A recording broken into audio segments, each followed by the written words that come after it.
Assalamualaikum warahmatullahi wabarakatuh. Innal hamdalillah nahmaduhu wa nasta'inuhu wa nastaghfiruh wa na'udzu billahi min shururi anfusina wa min sayyiati a'malina. May yahdihillahu fala mudilla lahu wa may yudlil fala hadiya lahu. Asyhadu an la ilaha illallah wahdahu la syarika lahu wa asyhadu anna Muhammadan abduhu wa rasuluh. يا أيها الذين آمنوا اتقوا الله حق تقاته ولا تموتن إلا وأنتم مسلمون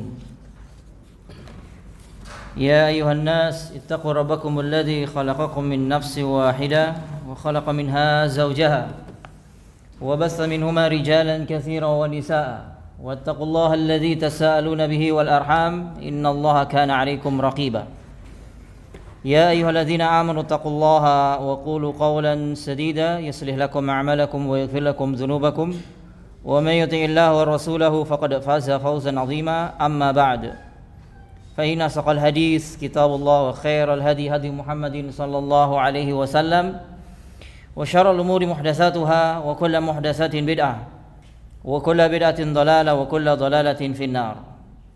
Terakhir sampai mana jamaah?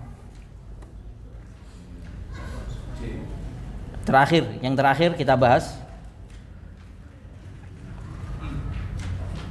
bahaya-bahaya perbuatan bid'ah.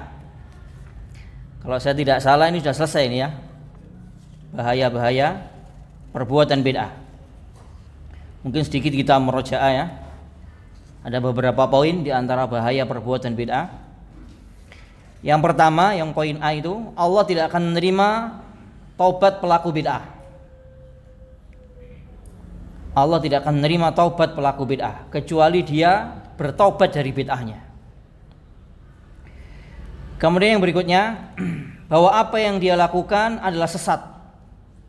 Jadi para pelaku bid'ah itu telah melakukan kesesatan dalam beragama berdasarkan nas-nas Al-Quran dan Sunnah. Meskipun banyak mayoritas muslimin yang melakukan bid'ah. Jadi tolak ukurnya bukan banyaknya seseorang suatu kebenaran itu, tapi harus dikembalikan kepada Alkitab dan Sunnah, sebagaimana perjalanan para as-salaf radhiyallahu ta'ala anhum jami'an. Jadi tolak ukurnya bukan banyaknya orang, masuk kabeh keliru gitu. Masa banyaknya orang segitu banyak keliru? Nah, tidak. Yang menjadi timbangan benar atau tidaknya seseorang melakukan suatu ibadah, maka timbangannya adalah Al-Quran dan Sunnah, bukan banyaknya orang, bukan mayoritas orang yang melakukan. Kemudian yang berikutnya, bahwa setiap bid'ah berarti keluar dari mengikuti Rasulullah SAW. Dia telah menyimpang dari sunnah Nabi SAW. Barang siapa membuat suatu bid'ah yang dengannya dia beribadah kepada Allah, berarti dia telah keluar dari mengikuti Nabi SAW. Keluar di sini maksudnya tergantung bid'ahnya. Bisa keluar dari Islam, atau hanya sebatas keluar dari sunnah tapi tidak sampai keluar dari Islam. Yang keluar dari Islam adalah bid'ah mukaffirah, yang mengeluarkan dari Islam. Adapun seseorang melakukan bid'ah yang tidak sampai mengeluarkan dari Islam, yaitu bid'ah mufassiqah. Tapi bid'ah mufassiqah ini salah satu sarana yang sangat besar menyeret pelakunya kepada bid'ah mukaffirah. Dan tidak sedikit seseorang yang sudah terseret ke dalam bid'ah mukaffirah, mengeluarkan pelakunya dari Islam. Kemudian berikutnya, bid'ah yang dibuat-buat berarti bertentangan dengan kesaksian yang diucapkan pelakunya. Ketika seseorang mengucapkan asyhadu anna Muhammad Rasulullah, maka dia tidak akan beribadah kecuali sesuai dengan apa yang beliau SAW syariatkan. Ini konsekuensi kita mengucapkan atau menyatakan kesaksian bahwasanya Nabi Muhammad adalah utusan Allah. Maka seorang muslim yang menyatakan kesaksian demikian, dia tidak akan beribadah kepada Allah kecuali sesuai dengan apa yang disyariatkan oleh Nabi SAW. Tidak boleh berdasarkan hawa nafsu dan bid'ah-bid'ah. Yang berikutnya, inti dari bid'ah adalah mencela Islam. Meskipun mencela Islam di sini tidak secara lisan tapi secara perbuatan. Karena dia menganggap bahwa Islam ini belum sempurna. Dan Islam akan sempurna dengan bid'ah-bid'ah yang mereka ada-adakan. Ini secara tidak langsung mencela Islam, menganggap Islam itu belum sempurna, menganggap Islam ini ada sesuatu yang cacat, dan Islam akan sempurna, akan terbebas dari yang cacat dengan bid'ah-bid'ah mereka. Jadi seolah-olah seperti itu. Masya Allah, ini sangat berbahaya sekali. Benalu dalam Islam bid'ah ini. Dan harus sering diingatkan muslimin dengan bahayanya bid'ah. Lebih khususnya para da'inya, memberikan nasihat kepada muslimin betapa bahayanya bid'ah dan ahlinya. Bahkan sebagian ulama mengatakan, di satu sisi orang-orang bid'ah dan ahlinya, para penyebar bid'ah ini lebih berbahaya bagi muslimin dibandingkan orang-orang kufar yang memerangi Islam secara fisik. Karena orang-orang kufar yang memerangi Islam, kaum muslimin secara fisik, mereka akan menghancurkan fisik-fisik kaum muslimin. Berbeda dengan ahli bid'ah ini, mereka menghancurkan apa muslimin? Hati-hati kaum muslimin. Sehingga kaum muslimin meyakini keyakinan-keyakinan yang rusak, mengamalkan amalia-amalia yang rusak, yang sama sekali tidak pernah disyariatkan oleh Allah dan Rasulnya. Kalau orang kufar memerangi muslimin, sementara muslimin tetap di atas agamanya, tetap di atas sunnah nabinya, dan mereka meninggal dunia, insya Allah ta'ala mereka selamat nanti pada hari pembalasan. Tapi ahli bid'ah yang memerangi muslimin secara batin, ini mereka merusak dunia dan akhirat muslimin.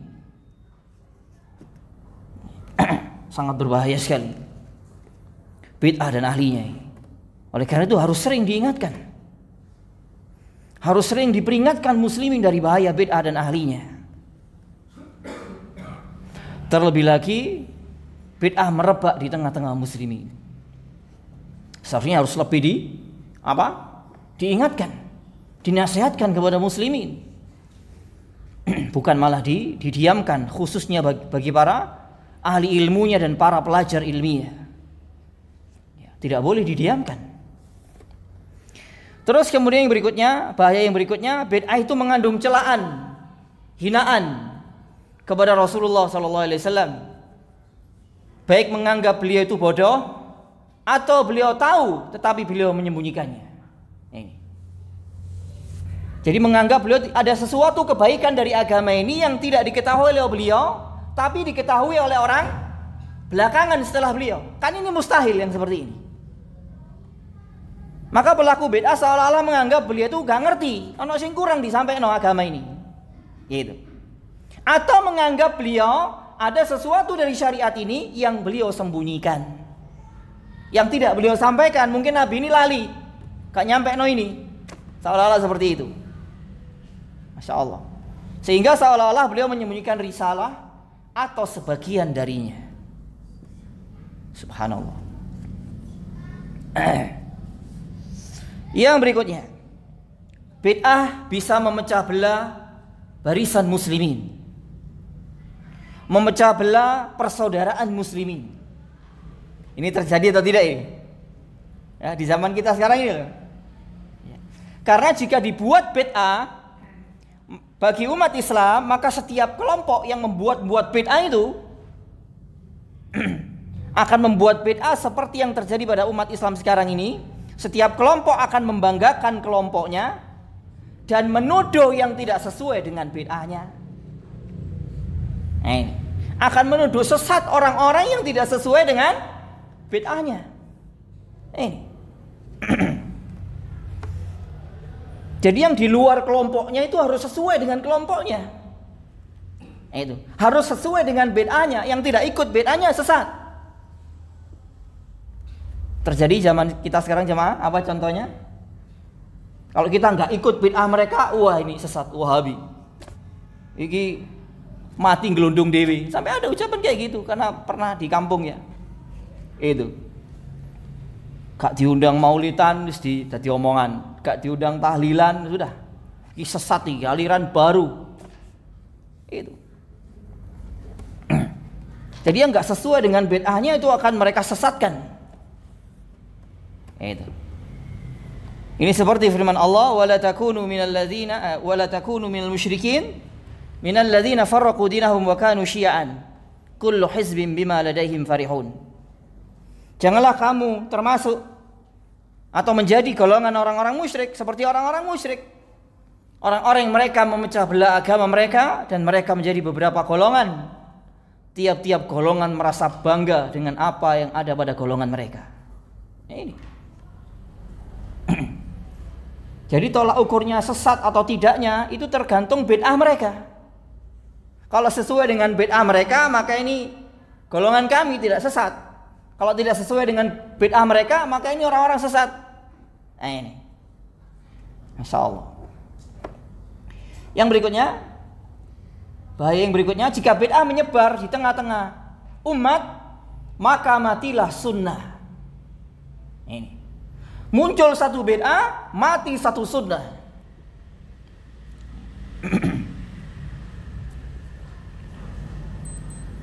Dan hakikatnya para pelaku bid'ah telah memerangi sunnah, telah menghancurkan sunnah. Ini. Menghancurkan sunnah, ingin melenyapkan sunnah. Dan ini terjadi pada sebagian besar mereka. Masya Allah. Terus kemudian berikutnya, bahaya yang berikutnya, ahli bid'ah termasuk orang-orang yang tidak berhukum kepada Al-Quran dan Sunnah, tapi mereka berhukum kepada hawa nafsu mereka yang rusak. Maka bid'ah atau tidaknya suatu ibadah itu ditimbang dengan bid'ah mereka, dengan hawa nafsu mereka, tidak dikembalikan kepada qala Allah wa qala Rasul. Ini juga penting, ini ya, juga pelajaran yang sangat besar bagi setiap kita penuntut ilmu sunnah. Jadi ketika terjadi perbedaan pendapat di antara sesama muslimin, maka hendaknya dikembalikan kepada qala Allah wa qala Rasul, bukan perkataan fulan wa alan. Maka orang yang mengatakan ketika terjadi perbedaan pendapat, dia mengatakan kata fulan wa alan, hendaknya dia diam 1000 bahasa. Diam 1000 bahasa orang seperti itu seharusnya, karena dia tidak memiliki ilmunya. Maka perbedaan pendapat dalam agama ini ranahnya orang-orang berilmu, para pelajar ilmiah. Yang tidak punya ilmu diam, tanya dulu kepada ahlinya. Ini penting ini, karena tidak sedikit sekarang perbedaan pendapat dikembalikan kepada qala fulan wa alan, qala syekh, qala ustad. Masya Allah, seolah-olah hukum agama ini adalah milik syekh, milik para ustadz, bukan milik Allah dan Rasulnya. Ini tidak sedikit terjadi di kalangan para pelajar sunnah.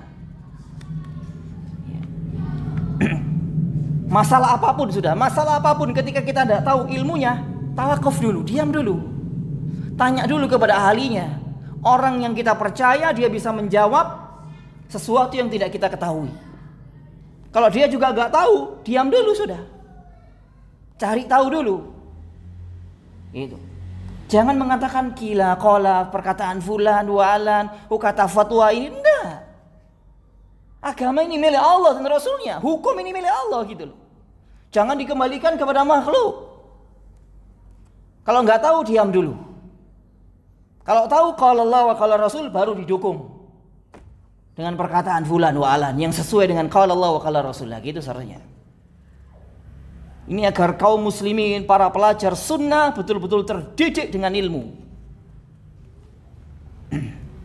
Tidak terdidik dengan taklidul a'ma, mengekor secara membabi buta kepada orang tanpa dasar ilmu. Ini penting untuk diulang-ulang para pelajar ini. Ya, termasuk saya juga ini. Kadang gak podo didik, oh jari iki jari kok. Masya Allah.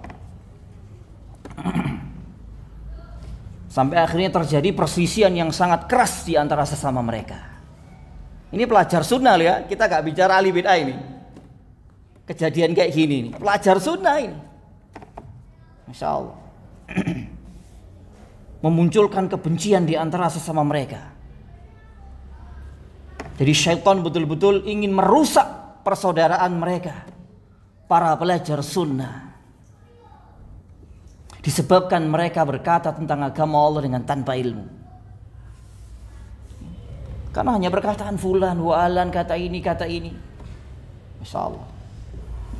Terus yang berikutnya, di antara bahaya bid'ah ini ada indikasi kemunafikan pada para pelaku bid'ah dalam agama.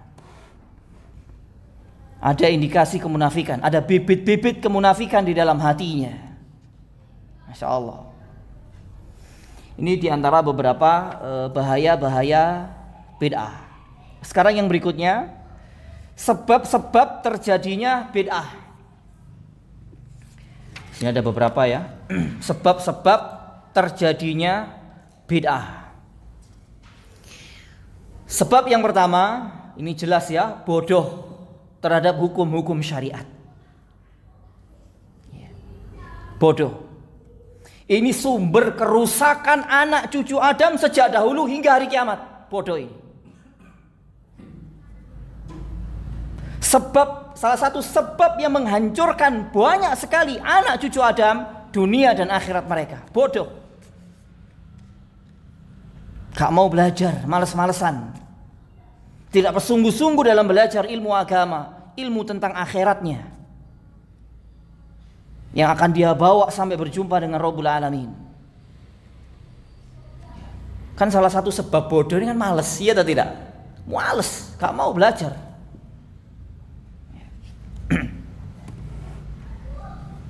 Males menuntut ilmu, males baca buku, males baca kitab, males menghadiri majelis-majelis ilmu, males. Oleh karena itu, Nabi SAW dalam salah satu riwayat ada beberapa doa-doa yang beliau ajarkan. Itu salah satunya beliau berlindung dari sifat malas. Karena malas ini kalau kita teliti, beberapa orang-orang atau umat-umat terdahulu yang hancur dunia dan akhirat mereka, itu salah satu sumbernya adalah malas. Malas, gak mau cari tahu, gak mau belajar, gak bersungguh-sungguh, males. Kalau di zaman kita kaum rebahan ya. Kaum rebahan. Itu ya. Gak sungguh-sungguh belajarnya. Gitu. Masya Allah. Dan ketahuilah bahwa kebodohan inilah sebab terbesar munculnya kesesatan dan penyimpangan dalam beragama. Kriteria orang-orang menyimpang dari agama ini salah satu yang paling menonjol itu bodoh. Sejak dahulu sudah. Umat-umat terdahulu, ahli bid'ah dari kalangan umat Nabi SAW itu bodoh. Jahmiyah, Khawarid, Mu'tazilah itu bodoh. Berkata tanpa ilmu. Mereka membuat kesimpulan-kesimpulan sendiri tentang agama Allah ini. Di sini kita bawakan sabda Nabi SAW, Innallaha la yaqbidul ilma intiza'an. Sesungguhnya Allah ini tidaklah mencabut ilmu secara sekaligus. Yantazi'uhu minal ibad, yang mencabutnya dari hamba-hambanya. Tidak. Jadi Allah ini tidak akan mencabut ilmu agama ini, dihilangkan dari dada-dada para pemiliknya. Tidak. Walakin yaqbidul ilma biqabdil ulama. Akan tetapi Allah akan mencabut ilmu agama ini dengan diwafatkannya ulama. Jadi dengan wafatnya seorang ulama ini merupakan salah satu musibah besar terjadi di tengah-tengah manusia. Kalau ada seorang alim, dia seorang ahlus sunnah di atas akidah salaf, terus meninggal dunia, seorang alim, ini salah satu musibah yang sangat besar terjadi di tengah-tengah manusia. Masya Allah. Apalagi meninggal dalam waktu yang berdekatan. Masya Allah. Seperti dulu di awal-awal tahun 2000 ya. Yang pertama meninggalnya Syekh bin Baz, kemudian diikuti Syekh Albani, kemudian beberapa tahun lagi Syekh Utsaimin. Syekh bin Baz itu tahun 99 kalau tahun Masehi. Kemudian kalau tidak salah Syekh Albani tahun 2000 kalau saya tidak keliru ya. Syekh Utsaimin tahun 2001. 3 tahun berturut-turut kibar ulama ahlus sunnah itu meninggal dunia. Ini musibah. Lalu kata beliau, hatta idza lam yubqi aliman, sehingga apabila sudah tidak tersisa orang yang berilmu atau sangat sedikit dari kalangan orang-orang berilmu, ittakhadhan nasu ru'usan juhalan, maka manusia akan mengangkat pemimpin-pemimpin yang bodoh, tokoh-tokoh yang bodoh. Orang bodoh dianggap ngerti agama karena sudah banyak wafat ahli ilmu, ahlu sunnah, banyak yang meninggal sudah. Maka manusia menganggap orang bodoh ini sebagai ahli agama. Fasu'ilu, maka orang-orang bodoh ini akan ditanya mereka oleh masyarakat, oleh manusia, fa'aftau bi ghairi ilmin. Maka orang-orang bodoh ini akan berfatwa dengan tanpa ilmu. Fadallu wa adallu, mereka sesat dan menyesatkan. Nah, ini sangat mengerikan kebodohan ini, yang bisa merusak dunia dan akhirat seorang hamba. Oleh karena itu kita tidak boleh jadi orang bodoh. Kalau seandainya kita tidak bisa menjadi ulama, seorang alim, paling tidak kita menjadi pelajar ilmiah, para penuntut ilmu, agar kita tidak bodoh, paling tidak untuk diri kita dan untuk orang-orang yang berada dalam tanggung jawab kita. Sudah paling tidak itu.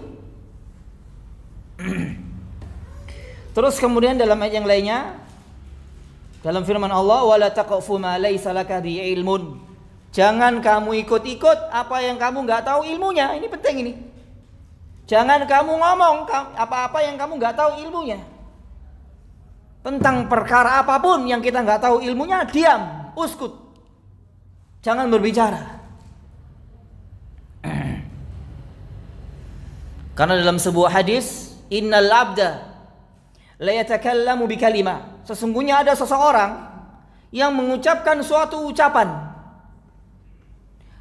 yang dia tidak menaruh perhatian terhadap ucapannya itu, yang menyebabkan dia dicampakkan ke dalam neraka. Hadis ini sahih riwayat Imam Bukhari dan Muslim. Jadi asal ngomong, dia nggak peduli dengan ucapannya. Dengan sebab itu Allah Ta'ala mencampakkannya dalam neraka jahanam, melemparkannya ke dalam neraka jahanam. Masya Allah. Kebanyakan pelaku bid'ah yang melakukan bid'ah adalah orang-orang jahil, orang-orang bodoh, dan ikut-ikutan terhadap apa yang mereka tidak memiliki ilmunya. Ini kita gak boleh ini jamaah. Kita dalam beragama betul-betul kita bangun agama kita di atas ilmu, di atas hujjah dan keyakinan. Kita gak boleh ikut-ikutan. Siapapun gak boleh ikut-ikutan kalau kita gak tahu ilmunya. Yang kita ikuti ini qala Allah wa qala Rasul, seperti perjalanan para as-salaf. Yang kedua, mengikuti hawa nafsu. Jadi poin 1 dan 2 ini kerusakan Bani Adam, sebagian besar Bani Adam sejak dahulu hingga hari ini, yang menyebabkan mereka hancur dunia dan akhirat mereka. Bodoh dan mengikuti hawa nafsu. Kalau boleh kita katakan orang-orang mengikuti hawa nafsu ini arogan ya, sombong, congkak. Nah, itu. Gak mau tunduk kepada kebenaran setelah kebenaran datang kepadanya. Arogan, sombong. Nah, itu. Apalagi kebenaran datang dari orang-orang yang tidak dia senangi. Itu sangat sulit untuk menerimanya. Kan begitu biasanya orang ya. Masya Allah. Kebenaran itu akan dia terima itu kalau dari orang-orang yang dia senangi atau dari grupnya saja, dari kelompoknya, dari organisasinya misalkan. Tapi kebenaran sama sekali tidak akan pernah dia terima kalau dari kalangan orang-orang yang dia benci. Masya Allah. Nauzubillah min dzalik. Gak boleh yang seperti itu. Siapapun yang membawa kebenaran, sekalipun orang yang paling kita benci di atas muka bumi ini, wajib kita membenarkan. Wajib hawa nafsu kita tunduk kepada kebenaran. Sekalipun iblis yang membawa kebenaran. Pernah gak iblis membawa kebenaran? Ketika menemui siapa itu? Abu Hurairah. Menyampaikan apa? Ayat kursi kalau tidak salah ya, ayat kursi. Itu bisa dilihat dalam tafsir Ibnu Katsir. Dan Nabi SAW membenarkan itu. Padahal yang membawa berita ini, kebenaran ini, makhluk dusta yang paling dusta, iblis. Tapi ketika dia membawa kebenaran yang dibenarkan dalam Islam, tidak didustakan, dan ini musuh yang nyata bagi manusia, iblis ini. Innahu lakum aduwwum mubin. Masya Allah, inilah Islam. Ya terkadang kalau kita kepada orang yang kita benci, kalau dia membawa kebenaran, kita tutup telinga gitu lah. Tutup telinga, tutup mata. Gitu. Gak mau membenarkan. Ada kesombongan dalam hati-hati kita. Gitu. Gak boleh yang seperti itu, gak boleh. Gak boleh. Sekalipun itu orang yang mungkin memfitnah kita, membenci kita, tapi ketika dia membawa kebenaran, wajib kita benarkan. Gitu. Gak boleh membantah kebenaran yang dia bawa, meremehkan kebenaran yang dia bawa, gak boleh. Ini.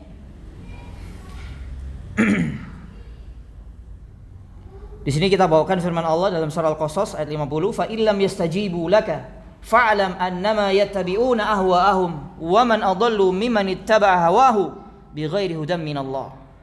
Maka jika mereka tidak menjawab tantanganmu wahai Nabi, ketahuilah bahwa sesungguhnya mereka hanyalah mengikuti hawa nafsu mereka belaka. Dan siapakah yang lebih sesat daripada orang yang telah mengikuti hawa nafsunya dengan selain petunjuk dari Allah. Jadi salah satu orang sesat yang paling sesat ini adalah orang-orang yang memperturutkan hawa nafsunya. Insyaallah. Di sini kita sebutkan dari tafsir Ibnu Katsir, maka jika mereka tidak menjawab tantanganmu, maksudnya adalah maka jika mereka tidak menjawabmu dari apa-apa yang kamu katakan, dari kebenaran yang kamu sampaikan, dan mereka tidak mengikuti kebenaran syariat yang kau bawa. Ini maksudnya. Maka dari itu salah satu orang sesat yang paling sesat adalah orang yang mendahulukan hawa nafsunya daripada petunjuk Allah dan Rasulnya.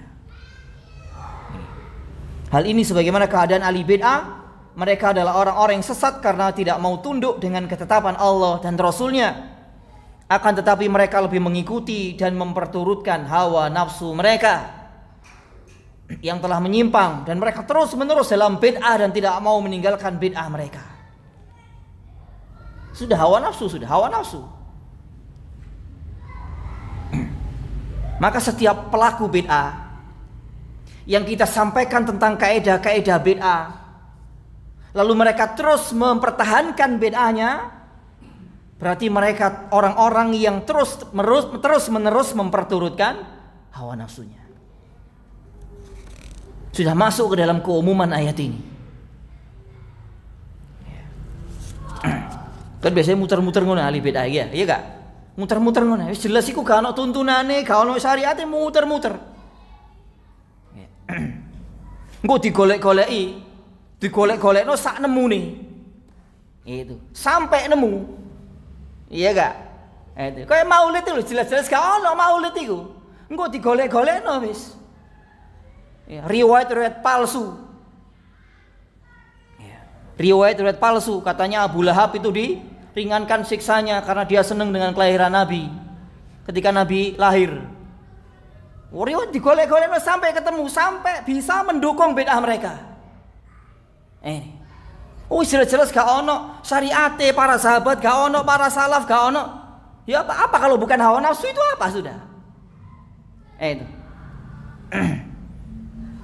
Gue digolek-golek fatwa ulama ngene sampai nemu. Itu. Sampai elek wis ya gitu ya. Masya Allah. Sampai betul-betul orang-orang awam terpengaruh sehingga bid'ah itu menjadi legal, menjadi boleh. Maka kita pelajar sunnah gampang saja. Kita hadapkan dengan kaidah-kaidah yang kita sampaikan. Hukum asal ibadah apa? Terlarang kecuali ada dalilnya. Terus Allah itu kita ibadahi dengan apa yang dia syariatkan, tidak diibadahi dengan hawa nafsu dan bid'ah-bid'ah. Terus kemudian apa lagi dulu? Setiap ibadah, baik itu keyakinan maupun amaliyah ibadah yang tidak diamalkan para sahabat, maka itu adalah bid'ah. Wis kayak bertabrakan dengan kaidah iki, sudah itu bid'ah. Kalau seseorang masih memperturutkan bid'ahnya, masih bertahan dengan bid'ahnya, berarti orang-orang yang mengikuti hawa nafsu, sudah, titik. Wis kana maneh wisan. Sudah.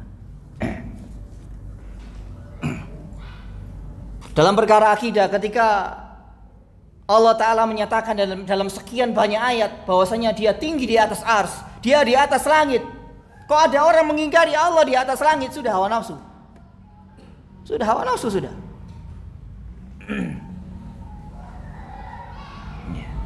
Gak boleh bertanya Allah di mana, itu gak boleh. Kelancangan, kebodohan seperti ini. Pernah dengar ucapan kayak gini? Gak boleh, haram hukumnya bertanya Allah di mana itu. Kan Masya Allah, ini kan ketololan seperti ini jamaah. Ya, iki Masya Allah luar biasa nih, kebodohan tingkat tinggi ini ya. Itu selevel level biru, guys, dukur iki levelnya. Padahal yang bertanya pertama kali di mana Allah siapa? Nabi SAW. Kok iso kon ngelarang gak oleh takon Allah di mana? La haula wala quwata illa billah. Kedunguan ini, kedunguan sudah. Hawa nafsu. Ono ini wong Malang iki ngomong. Aku ro. Itu yang tak sebut. Dia punya majelis. Pokok majelis iki ya. Cok ditakon majelis apa Ustaz ojo lah. Direkam ada ya, belain. Itu pokoknya iku. Saya pernah lihat dia ceramah dia itu. Gak boleh bertanya Allah di mana itu loh. Ya boy.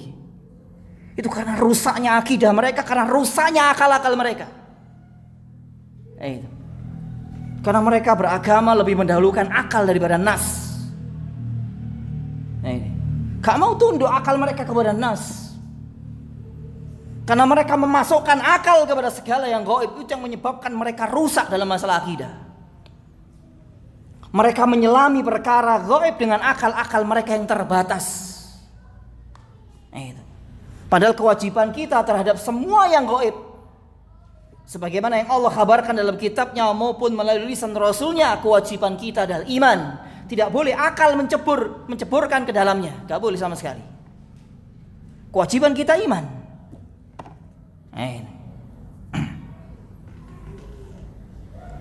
Dan itu juga disebabkan mereka memasukkan filsafat ke dalam Islam. Akhirnya apa-apa itu ditimbang dengan akal. Kok gak masuk akal, ditolak. Gitu. Kalau mereka gak berani menolak secara langsung, mereka akan memalingkan nas dari makna yang sebenarnya. Oh, bukan tinggi, bukan istawa, itu bukan tinggi di atas, tapi istaulah, menguasai ars. Mereka gak berani menolak ayat, menolak kafir. Saya beriman ayat ini, tapi maksudnya tidak seperti itu, kata mereka. Menolak secara halus. Ini yuharrifunal kalima an mawadhihi, mirip Yahudi. Mereka telah merubah-rubah firman-firman Allah dari tempat-tempatnya. Mereka memalingkan makna dari makna yang sebenarnya. Kan itu banyak ya dalam beberapa ayat, yuharrifunal kalima an mawadhihi, itu bisa dibaca Quran. Beberapa ayat Allah Ta'ala menyebutkan tentang kriteria Yahudi yang suka mengotak-ngatik firman Allah yang tidak sesuai dengan hawa nafsu mereka. Itu, Masya Allah, Yahudi punya ini. Yahudi punya. Terus kemudian, dan mengikuti hawa nafsu, ini salah satu sebab yang bisa menyebabkan seseorang tersesat dari jalan Allah. Wala tattabi'il hawa fayudillaka an sabilillah. Janganlah kamu mengikuti hawa nafsu. Maka hawa nafsu itu, kalau kamu mengikuti hawa nafsu itu akan menyesatkanmu dari jalan Allah. Innal ladzina yadhilluna an sabilillah lahum adzabun syadid. Sesungguhnya orang-orang yang mereka tersesat dari jalan Allah, bagi mereka siksa yang sangat keras. Bima nasu yaumal hisab, disebabkan mereka melupakan hari perhitungan.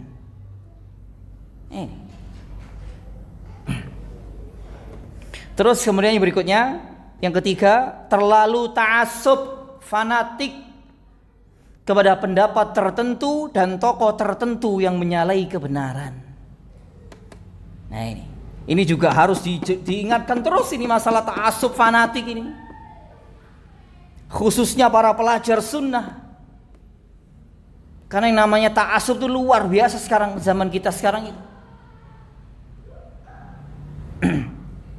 Kalau orang sudah fanatisme buta kepada orang tertentu, itu sudah seolah-olah nggak memperdulikan agamanya, nggak memperdulikan Allah dan Rasulnya. Pokoknya apa kata fulan saya ikut, walaupun menyalahi Alkitab dan Sunnah, nggak peduli sama sekali. Masya Allah, betul-betul dibela orang yang dia fanatiki. Nah, kita nggak boleh yang seperti ini. Nggak boleh pelajar Sunnah, nggak boleh. Pelajar Sunnah ini orang terdidik dengan ilmu, terbimbing dengan ilmu. Gak boleh, ini sering harus kita sampaikan nih, kita tak ulang-ulangi ya masalah ini. Soalnya betul-betul sebagian kita ini berkarat sudah masalah fanatisme buta ini. Apalagi fanatisme kepada sosok tertentu yang memiliki nama besar dalam dunia Islam. Masya Allah.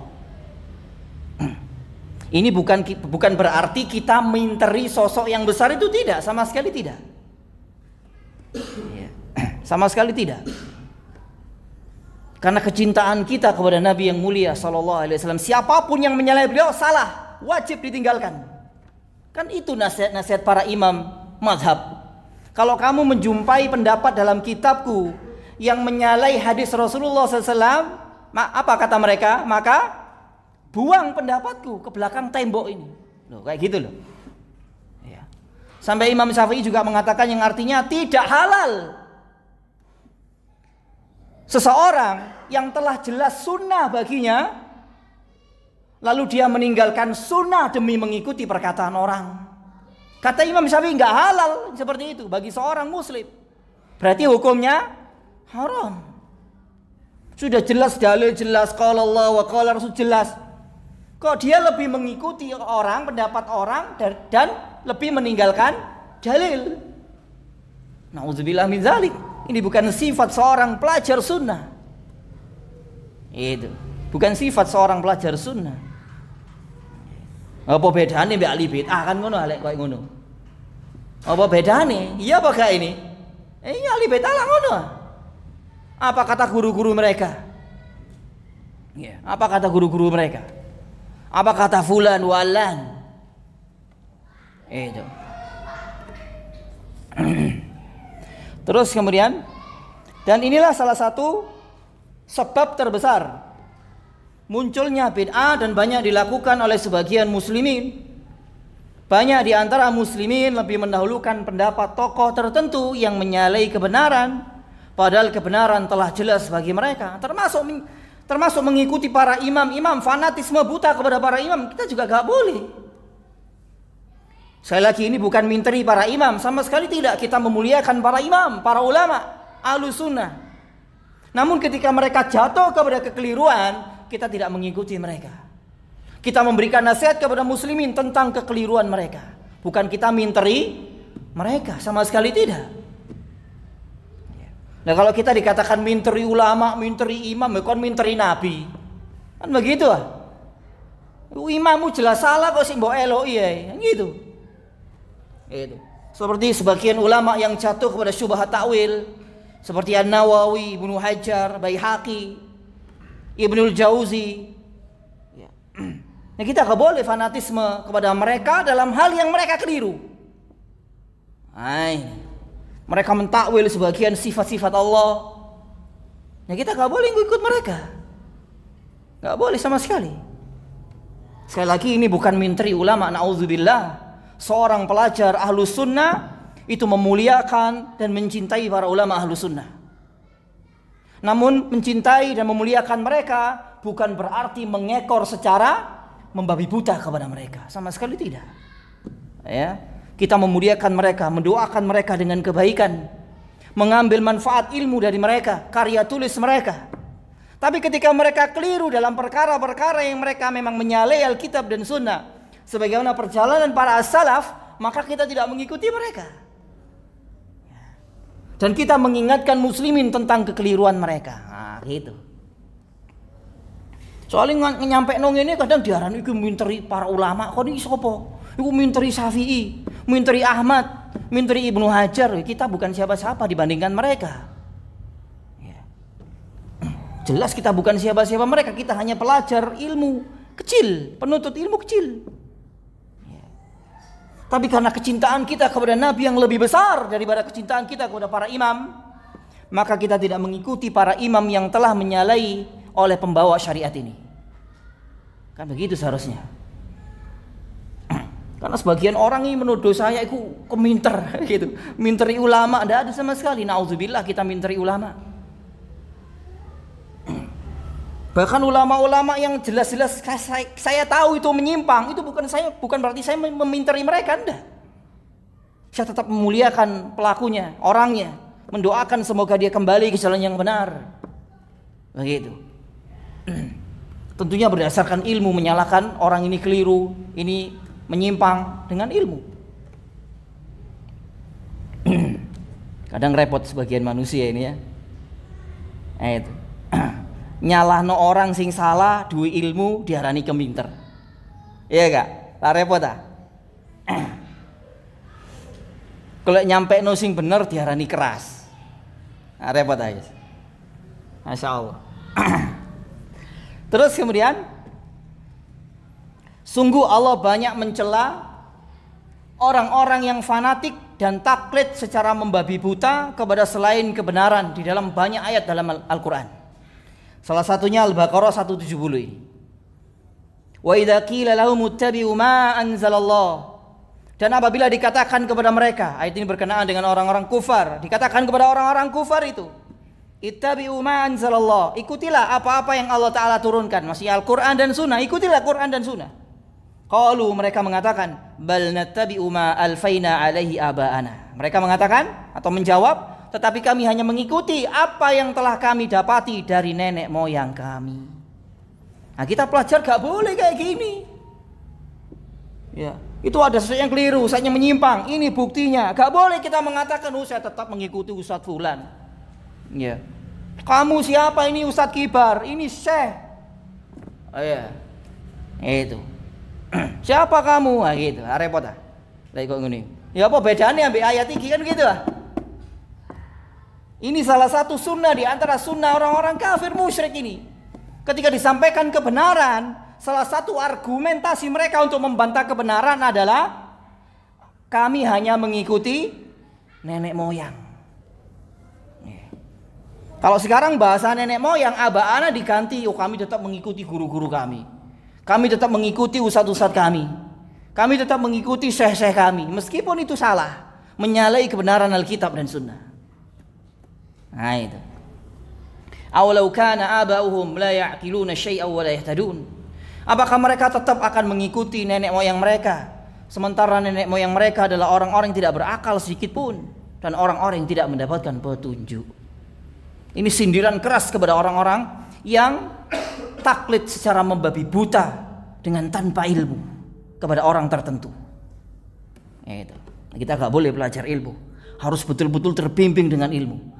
Dalam hal apapun jamaah, dalam hal apapun, dalam masalah akidah, dalam masalah amaliyah, dalam masalah muamalah halal haram, gak boleh kita taklid. Harus kita bangun dengan ilmu dan keyakinan. Masing-masing kita beragama betul-betul dibangun di atas ilmu dan keyakinan. Qala Allah wa qala Rasul wa qala sahabah, gitu. Terus yang keempat, sebab-sebab terjadi bid'ah yang keempat, berlebih-lebihan di dalam beragama, ghulu. Ya mungkin azan dulu sebelum kita lanjutkan sedikit.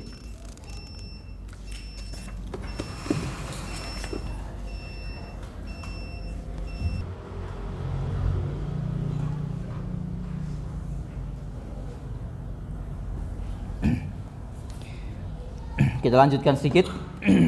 Yang keempat, berlebih-lebihan di dalam beragama, ghulu. Ini juga salah satu sebab terjadinya bid'ah, merebaknya bid'ah. Banyak kaum muslimin yang telah melampaui batas dalam cara beragama mereka, sehingga mereka berani membuat bid'ah yang mereka anggap sebagai kebaikan, yang padahal Allah tidak pernah menurunkan ilmu tentang bid'ah mereka. Kesesatan telah menjadi indah dan baik dalam pandangan para pelaku bid'ah. Setan telah menghias-hiasi keburukan bid'ah mereka seolah bid'ah mereka adalah kebaikan dan mendatangkan keridhaan Allah. Padahal bid'ah adalah perkara yang sangat dibenci oleh Allah dan Rasulnya. Dan ini pernah terjadi pada masa Nabi SAW masih hidup. 3 orang yang salah satunya tidak mau menikah selamanya, yang satunya ingin terus berpuasa, tidak akan berbuka sepanjang tahun. Yang satunya tidak mau menikah. Gak mau tidur sepanjang malam. Dia ingin sholat malam terus. Sampai hal itu terdengar oleh Nabi SAW. Lalu beliau mengatakan, aku seorang Nabi juga menikah dengan wanita. Aku juga kadang berpuasa, kadang berbuka. Aku juga tidur di waktu malam dan juga sholat di waktu malam, dibagi waktunya. Maka barang siapa yang membenci sunnahku, maka dia bukan termasuk golonganku. Ini ghulu. Sebabnya ghulu. Semua para pelaku bid'ah ini adalah orang-orang yang ghulu, berlebih-lebihan dalam beragama. Dan ini adalah sesuatu yang bisa membinasakan pelakunya dunia dan akhirat mereka. Di sini kita bawakan 2 hadis. Wa iyyakum wal ghulu fid din. Hati-hati kalian dari perbuatan ghulu dalam beragama, berlebih-lebihan. Fa innama ahlaka man kana qablakum al ghulu fid din. Sesungguhnya perbuatan ghulu telah membinasakan orang-orang sebelum kalian. Berlebih-lebihan dalam beragama itu telah membinasakan orang-orang sebelum kita, umat-umat terdahulu. Seperti ghulunya kaum Nuh alaihissalam, yang mereka membuat patung beribadah di atas kubur makam-makam orang-orang 5 orang soleh, Wat, Suwa, Yaghus, Ya'uq, Nasr. Ghulu kepada orang-orang soleh, sehingga perbuatan ghulu mereka menyeret kepada perbuatan syirik, sehingga mempertuhankan 5 orang soleh. Ini di awal dari ghulu. Kemudian orang-orang Nasrani ghulu kepada Isa bin Maryam, sehingga menyeret mereka kepada pengkultusan kepada Isa, mempertuhankan Isa bin Maryam. Masya Allah. Dan perbuatan-perbuatan ghulu yang lainnya yang dilakukan oleh umat-umat terdahulu. Kemudian dalam hadis yang lain, beliau sallallahu alaihi wasallam mengatakan, ala halakal mutanati'un. Beliau menyampaikan 3 kali. Kayak gini loh ancamannya. Ketahuilah pasti binasa, hancur orang-orang yang berlebih-lebihan dalam beragama. Pasti hancur, cepat ataupun lambat sudah. Ini betapa bahayanya berlebih-lebihan dalam beragama. Oleh karena itu seorang ahlus sunnah, dia di dalam beragama tidak berlebih-lebihan, juga tidak menyia-nyiakan.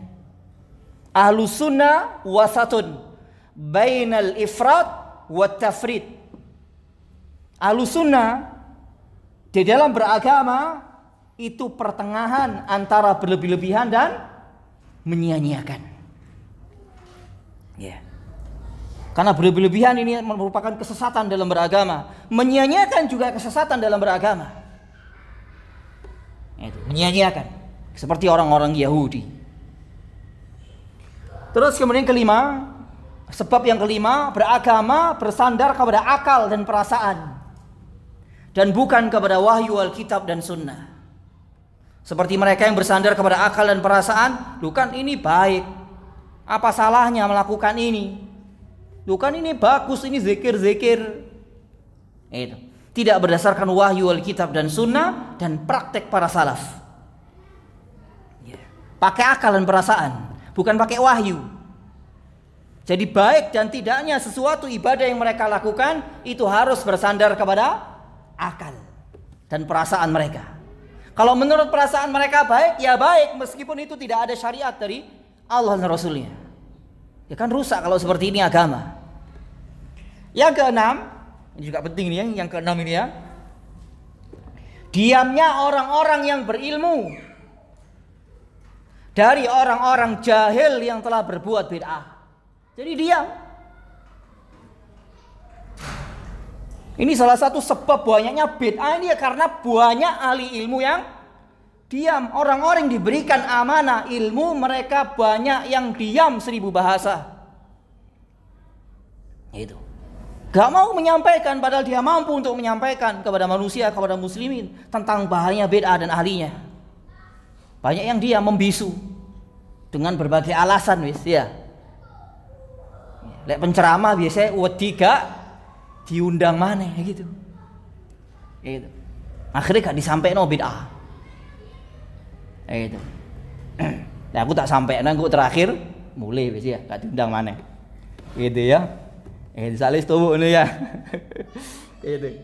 Bahkan sebagian orang-orang yang berilmu takut menyampaikan kebenaran kepada orang-orang jahil sehingga mereka menyembunyikan ilmu. Nah ini. Maka ini dianggap keras aku ini ya. Sing anggap keras iku nyampekno masalah adab, nyampekno masalah akhlak. Coba lah wong sing ngono-ngono sing muni aku keras iku sampai no masalah syirik, masalah bid'ah. Nah gitu. Agar kita juga tahu gitu loh, bener gak wong iki. Karena ada sebagian ikhwan ngasih tahu saya, katanya Ustadz antum ini terlalu keras. Nah gitu. Terlalu apa? Vulgar. Itu ya. Itu katanya ada yang ngomong kayak gitu. Ya. Setelah saya lihat, dia nyampe masalah adab, masalah akhlak. Iya. Adab makan, adab minum, yo aman, tentrem, yo kayak bis tentrem. Iya, coba nyampein syirik dan bid'ah. Ayo. Ya, nanti akan kita tahu orang ini bener apa gak dalam beragama, jujur apa gak gitu loh. Tahu nanti. Iya. Bahas masalah syirik, syirik doa, syirik taat. Iya. Kafirnya orang-orang jatuh kepada perbuatan syirkun akbar. Nah, wani gak nyampein iku. Tentang bid'ahnya maulid, bid'ahnya orang masalah yang lainnya ya wis wakai ya, kata sebut situ-situ. Wakai hari sampai bingung nyebutno. Nah itu. Maka orang yang diam dari perbuatan bid'ah yang dilakukan oleh manusia, hakikatnya mereka orang-orang yang menyembunyikan ilmu, padahal mereka mampu untuk menyampaikan ilmu. Wah, ini ada tanggung jawab besar ini ya. Itu saya bawakan ayatnya itu Al-Baqarah 158, Al-Baqarah 174, 175. Ancamannya berat orang-orang yang menyembunyikan ilmu. Berat ancamannya, azab yang sangat pedih, dilaknat oleh Allah dan orang-orang yang melaknat orang-orang yang menyembunyikan ilmu. Masya Allah, berat tuh. Jadi jangan dikira enak rek dadi ustad, enggak, dadi ustad tuh berat tambahan. Iya. Lek gak jujur loro kabeh nanti dia. Sakit semua nanti dia. Itu. Apalagi menyembunyikan ilmu. Dia dikasih amanah untuk menyampaikan ilmu malah disimpan dewe. Padahal dia mampu untuk menyampaikan. Ada kesempatan untuk menyampaikan kepada muslimin. Dia lebih takut kepada manusia daripada takut kepada Robnya. Padahal salah satu ciri para da'i-da'i yang istiqomah dalam menyampaikan agama Allah, mereka tidak akan takut kepada siapapun kecuali hanya kepada Allah. Alladzina yuballighuna risalatillahi wa yakhshawnahu wa la yakhshawna ahadan illallah. Surah Al-Ahzab. Orang-orang yang menyampaikan risalah Allah, dia tidak takut, mereka tidak takut kepada siapapun kecuali hanya kepada Allah Subhanahu wa taala. Gak bisa diterima alasan kok tidak diundang maneh lah, kon mangan golek ndek kono mesti ae. Gitu ya. Mangan nyambut gawe gitu loh, dodolan nang pasar gitu. Itu ya, kewapok sendiri tok wis ya. Ustaz nyindiran kudu kuat, kupingnya kudu kuat iki ya. Itu ya. Wis pokoknya di kene pengajian nyembuhin diri tok. Gitu ya. Yang ketujuh, wah kudu kuat mental. Gak kuat wis meneh gak ngaji maneh gitu ya. Kok kena hitungan jaring kok terakhir kali 5 kali 1 buyar gitu ya. Gak apa-apa wis. Gitu ya. Ini kita selesaikan sekalian sampai ke-9. Yang ketujuh, menyerupai orang-orang di luar Islam. Dari kalangan Yahudi, Nasrani dan selain mereka. Mereka merayakan hari kelahiran Tuhan mereka, kini gak terima. Merayakan apa? Hah? Kok wedi ngene jamaah iki. Dia jari kendel kok wedi. Mereka memperingati hari kelahiran Tuhan mereka. Kita gak terima memperingati hari kelahiran Nabi. Lu kan 11-12 sih. Itu. Masya Allah.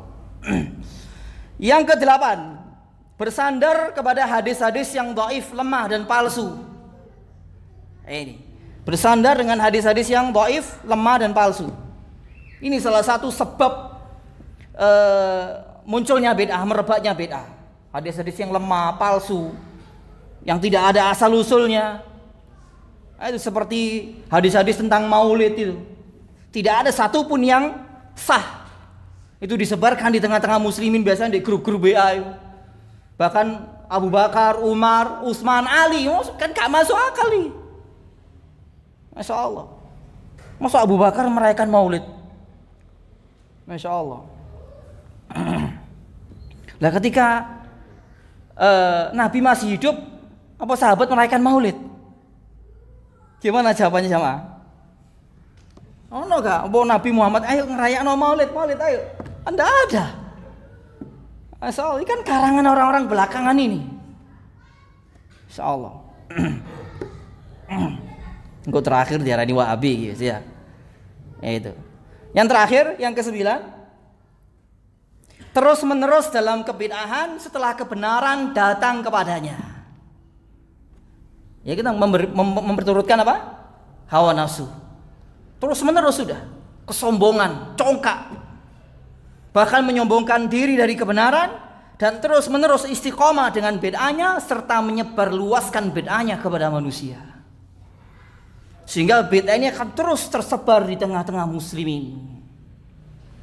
Disebabkan mereka memperturutkan hawa nafsu mereka. Ya, naudzubillah min dzalik. Ini benalu dalam Islam, dan ini bisa membuat para pelakunya nanti menyesal pada hari pembalasan. Ya. Dan salah satu juga bahayanya adalah mereka akan terlempar masuk dari telaga Nabi SAW nanti pada hari pembalasan. Naudzubillah min dzalik. Kan salah satunya pelaku bid'ah yang tidak akan masuk ke dalam telaga Nabi di saat manusia mengalami puncaknya apa? Kehausan. Suhkon. Pergi kamu, jangan masuk sudah. Masya Allah. Naudzubillah min dzalik. Wallahu ta'ala alam bisawab. Mungkin ini yang bisa kita bahas. Semoga bermanfaat, menambah iman, menambah ilmu. Kurang lebihnya saya mohon maaf.